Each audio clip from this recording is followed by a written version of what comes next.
নিয়ে বাড়ি হয়েছে, বাড়ি তো আবার সালিশি আরে মাতুব্বার তরিকুলরে মাতুব্বার বানাইছে। তা ওইতে মিটে সব জায়গা যাইয়ে তা ও আরে আবার ফেলন ডাক্তার ফোন দিয়েছে, ও গেছে যার পরে বলছে কি ওই দেখছো তো ওর বাড়ির ঘিরে নিয়েছে। তা ও দিয়ে বলছে কি যে তোমরা এরা ঘিরে নিয়েছো কি জন্য, মানে ওকে নাম কইছে চোর। সে আসে ও ঠিকাতে গেছে, ও আরে লিটন মেম্বার দৌড়ি আর ওই কিটা তো নূতন আর লিটন দুইজনে ঘুষ হয়েছে বলে জম্মের ঘুষ আমরা চোখে দেই নেই। এই আর কি ফোন দিয়েছে ওহেনতে বাড়ি ফোন দিলে আমাকে বাড়ি ভাঙ্গা বেরিয়েছ, ওহেনতে আমরা খালি হাতে গেছি। যাইয়ে দেই কি যে ওরা ওই ধারতে ডাল ছটি ইট ফ্যাক্টর নিয়ে ওরা আবার হামলা করতে এসেছে। সাদীপ ওই সাদীপই আপনার ওই ব্যান নিয়ে গেছে, আর ওই যে সাহেব প্রতিনিধিরা বলছে সেটাই সঠিক, তারা দেখছে ব্যান নিয়ে যাচ্ছে। কিন্তু আমরা তাকে বলি নাই, আমরা হলো কী করবো, আমাকে মুরব্বী বসিয়ে আমরা বিকেলবেলা সমাধান কোন ফিলি তাকে সাথে যাওয়া যায়, কোন ফিলি বলা যায় সেভাবে আমরা এগোবো। কিন্তু সে কিন্তু আমাকে এগোতে দেয়নি, তার আগেই আমাকে উপরে এসে আক্রমণ করছে। তাকে নাম বলা হলো কেন, তাকে নাম আমরা কী জন্য বললাম, মানে তাকে নাম কী জন্য, চোরের নাম কী জন্য বলা হলো? একটা ব্যান চুরি করে নিয়ে যাবো আমরা বলতে পারবো না? এই কিন্তু মানে দেশ, আমি তো বুঝতে পারলাম না কিছু।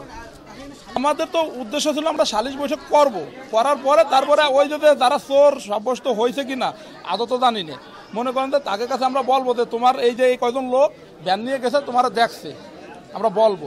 বা আমরা কবিরাজ বাড়ি গেছি, আমরা এটা দেখছি, এখন তোমরা এটা আমাকে কি ফয়সালা দেবা? কিন্তু সে বন্ধু আমাকে যাইতে দেয়নি, ওরা জানতে পারলে আমাকে উপরে এসে আক্রমণ করছে।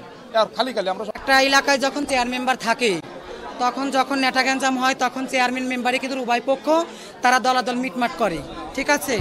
আর এখানে স্বয়ং মেম্বার লিটন, বেন্নাবাড়ি লিটন, ও নিজে থাইকে এইভাবে সব কিছু ঘটনাও করাইছে। হলো মেন খারাপ। তাহলে এখানে কি বিচার আসে সেই বিচার আমরা চাই।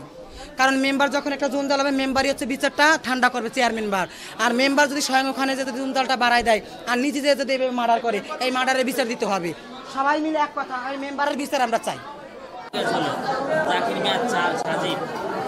চুরি করে নিয়ে বেঁচে আইছে, পরে এ নিয়ে সকালে সালিশি হয়েছে, সালিশি হওয়ার পরে ওই সালিশি আর মানি নেই, তারপরে লোকজন নিয়ে যায় ওকে আবার হামলা করছে, তারা সালিশি করতে গেছে, মারামারি একদম হয়ে গেছে।